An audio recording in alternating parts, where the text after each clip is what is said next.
The story goes into a flashback, back when Ha-neul was in her second year of high school. What happened was that one of her classmates hosted a sleepover party. To kill time, the girl started checking out her older brother's DVDs, and that's when they came across a special disc. You know what I mean. Content that was definitely not meant for kids. For the other girls, it was like discovering a whole new world.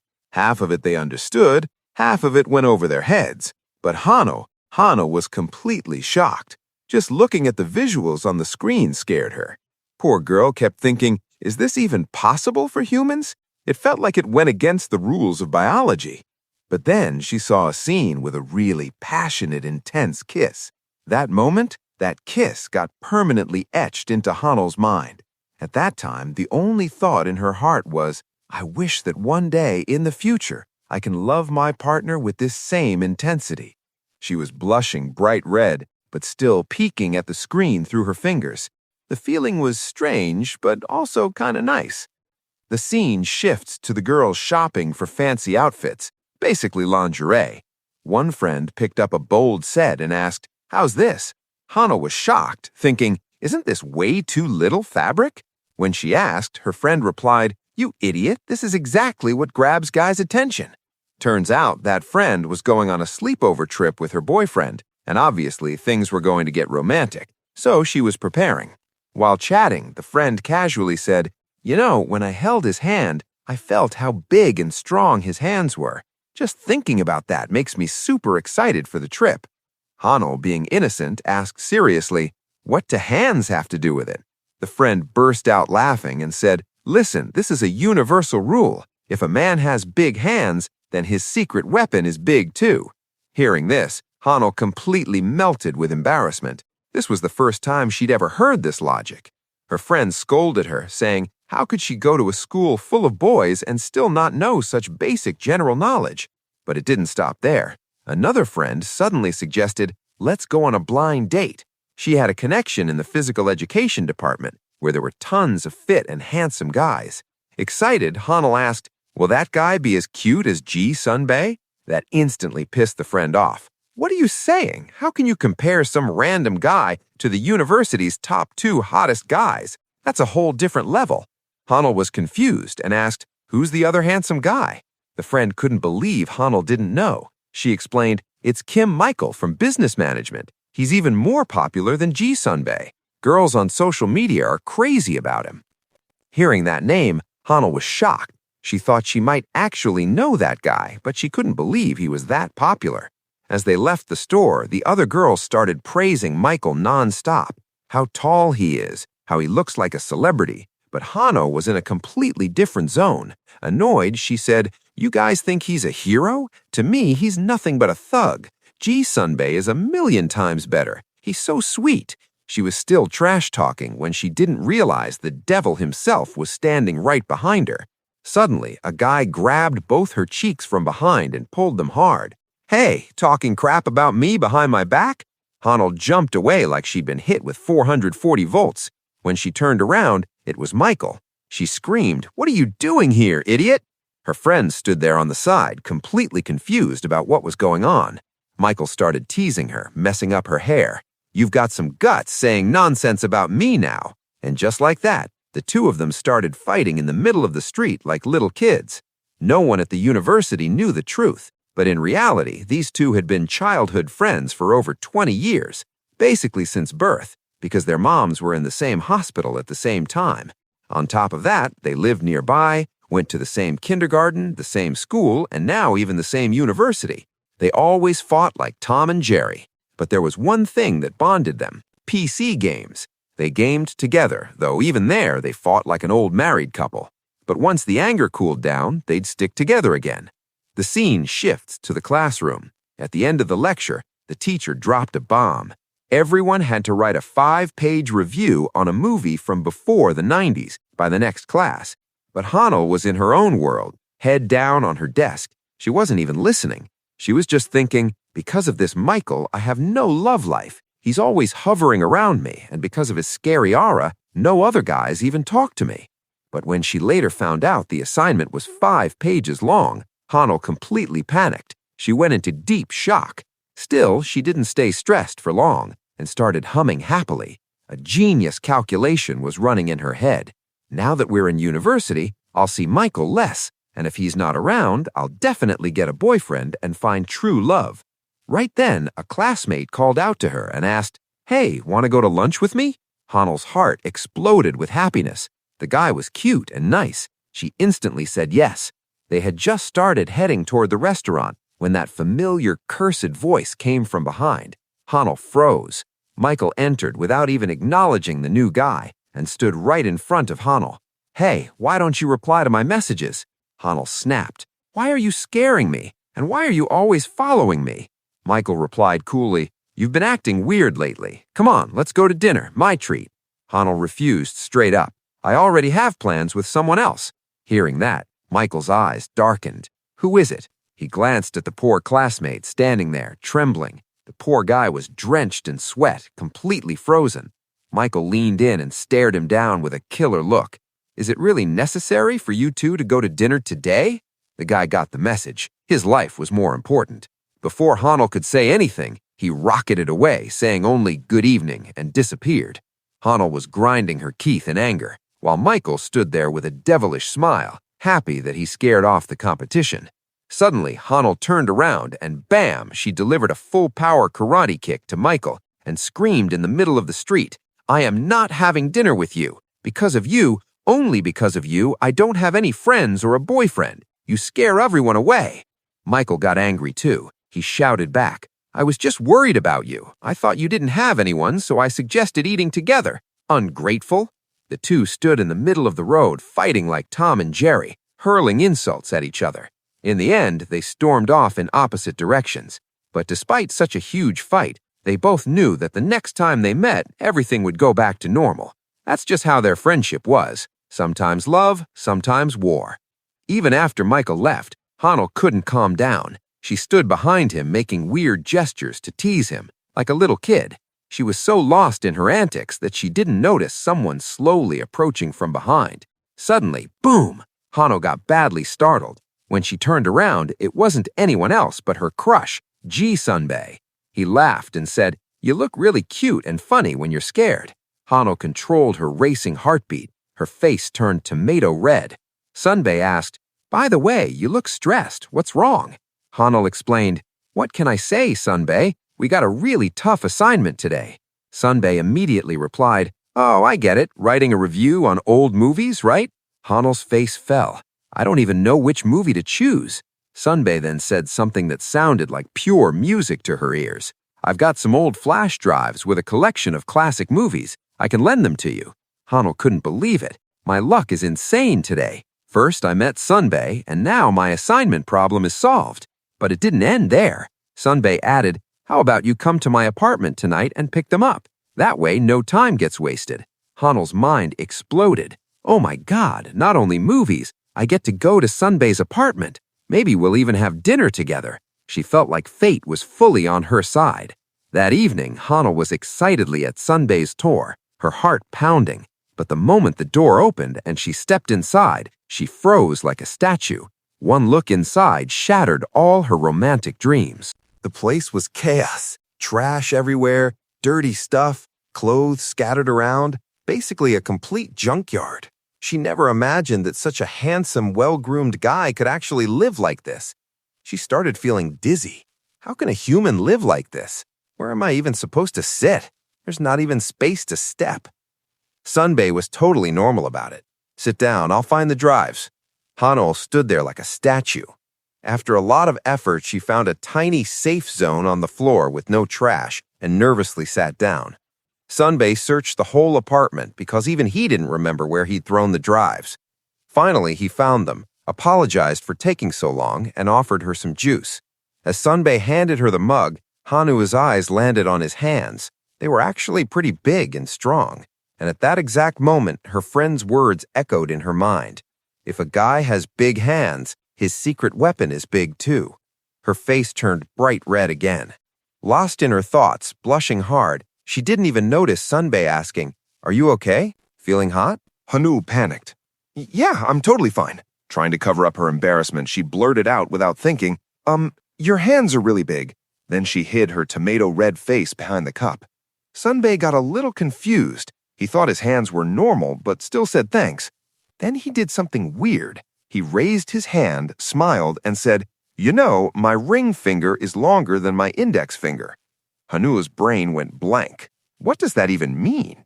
Before she could process it, Sunbae suddenly stepped really close, so close that Ha-neul got uncomfortable. She felt the situation getting way too personal and immediately stood up.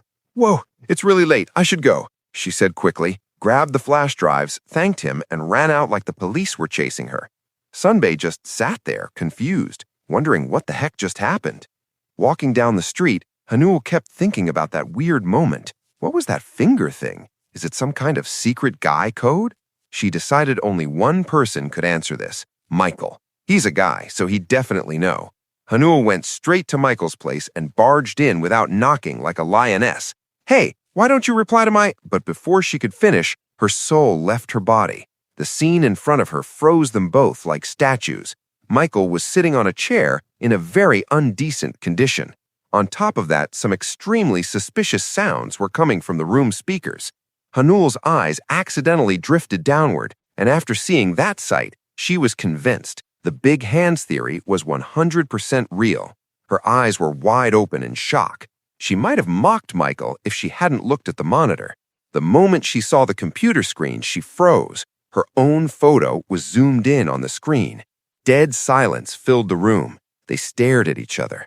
Ha-neul's brain shut down. She gave Michael a thumbs up and said, "Keep it up, good luck," and bolted out.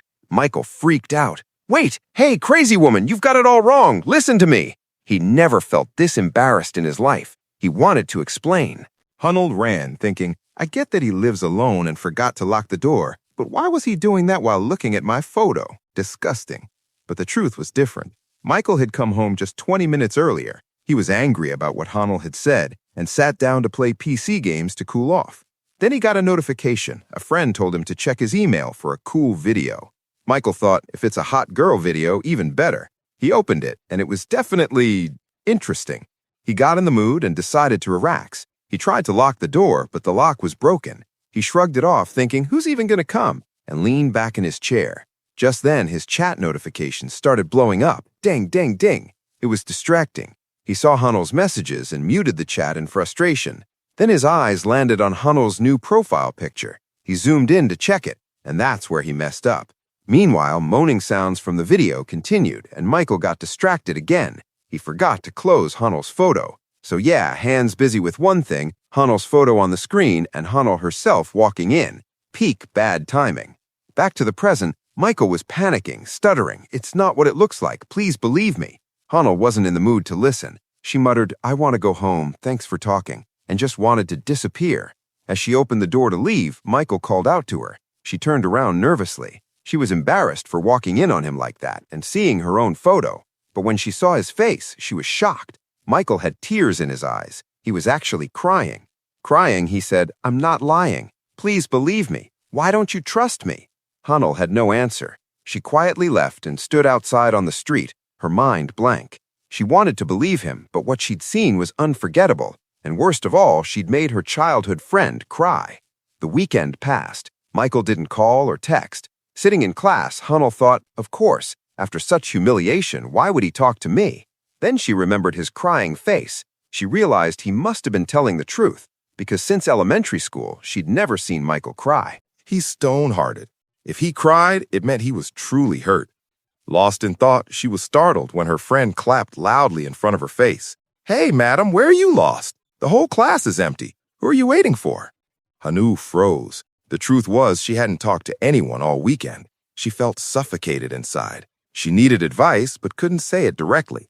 So she did what everyone does, asking for a friend. She said, so my friend, an imaginary one, has a problem. Meanwhile, Michael was hiding in his friend's dorm room. His friend complained, dude, you've been here all weekend. If the warden finds out I'm keeping an outsider, we're both getting kicked out. Then he asked, by the way, you're not hanging out with that media department girl Ha-neul anymore? You used to stick to her all the time. Hearing Ha-neul's name, Michael thrashed on the bed like a fish out of water. That embarrassing incident flashed back. He muttered angrily, I should have put something heavy against the door or never given her the password. Then it hit him. Why did all this even happen? Because this idiot friend sent me that video. Michael jumped off the bed and started playfully torturing his friend. After venting his anger, he calmed down a bit and sat back on the bed. He pulled out his phone, opened Ha-neul's profile, and scrolled through her old photos, remembering their moments together. No matter how much they fought, Ha-neul was still special to him. Holding his head, he thought, what do I do now? He felt extremely guilty, remembering how scared she looked while running away. On the other side, Ha-neul was telling her friend the whole story, changing the characters' names to avoid getting caught. The friend listened carefully and summarized, so let me get this straight. Guy number 1 said something double-meaning. Your friend went to guy number 2's house to confirm it and caught him in his personal time, right? Ha-neul thought, thank God my cover worked. But her friend was already sure guy number 2 was Michael. Still, she asked, was he naked? Ha-neul whispered, almost. Her friend hit her own head. Are you stupid? If you didn't understand guy number 1's comment, you could have just Googled it. Why go into another guy's house? That's what the internet is for. Ha-neul was shocked. Why didn't I Google it? That logic finally made sense. She realized she'd messed up big time. Without noticing, she'd switched from my friend to I while talking. Her friend understood everything, but didn't say it out loud. She just supported her. She explained, look, you two are old friends. If Michael cried, he's sincere. If even one of you makes the first move, everything will go back to normal.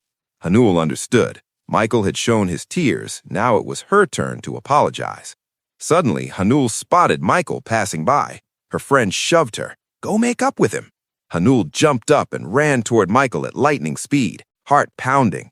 But plot twist, when Michael turned around and saw Ha-neul running toward him like a maniac, he panicked. What does this crazy girl want now? Run! Now the scene was Michael running in front, Ha-neul chasing behind. Ha-neul yelling, hey, stop, I need to talk. Michael shouting, why are you chasing me? Stay away. Ha-neul, why are you running? Michael, because you're chasing me. Michael was convinced something was wrong. She's gonna kill me today. Ha-neul just wanted to say sorry, so she ran faster. She didn't notice someone coming from the front. Bam! She crashed into a random guy glued to his phone, holding a sweet drink. The sticky drink spilled all over Ha-neul. Michael stopped, turned around, and froze. The situation was insanely awkward. Ha-neul was soaked, and worse, she was wearing a white t-shirt that clung tightly to her body. The stranger apologized nonstop, but couldn't stop staring. Then he tried to take advantage. Give me your number, I'll transfer money for the shirt. Ha-neul, being innocent, was about to give it when, boom, Michael entered like an action movie hero. He placed his bag in front of Ha-neul to block the view, grabbed her hand, and dragged her away without a word. He shot the guy a death stare that froze him on the spot. No number gained, just fear unlocked. Michael pulled Ha-neul into the empty clubroom since classes were over. Ha-neul asked, why did you bring me here? Michael snapped, so you'd walk across campus like that? Everything was visible. He searched a cupboard and said, shut up, wear my team jersey. Ha-neul felt guilty watching him worry. She looked at herself, sticky, soaked, shirt clinging. Then her childhood logic kicked in. It's Michael. I've walked around like this in front of him before. Without hesitation, she took off her t-shirt, then realized, I should have warned him. Hey, Michael, don't look till I put another shirt on. Knock, knock. The door opened. Michael's classmate walked in. Hey, Michael, what's up? Michael turned, and his soul shook. Ha-neul was standing there, topless. One step further, and it'd be a scandal. Ha-neul pressed herself against the wall, praying the ground would swallow her. Michael moved at lightning speed, blocking his friend and pushing him out. His friend was confused, asking him to come for drinks. Michael fake smiled, eyes blazing. No, go, get out. After finally kicking him out, Michael locked the door, sighed in relief, and turned back, only to find Ha-neul gone. Then a locker door opened. Inside sat Ha-neul, sulking like an angry cat. I'm stuck, she muttered. Michael burst out laughing, tears in his eyes. I told you to exercise, fatty. You've turned into a piglet. Ha-neul stayed curled up in shame. Michael covered his eyes. Okay, I'm not looking. Give me your hand. He pulled hard. Pop. Ha-neul shot out like a champagne cork and landed straight on top of Michael. Both crashed to the floor. Michael flat on his back. Ha-neul sitting on him. Before they could react, knock, knock, the same classmate again. Panic.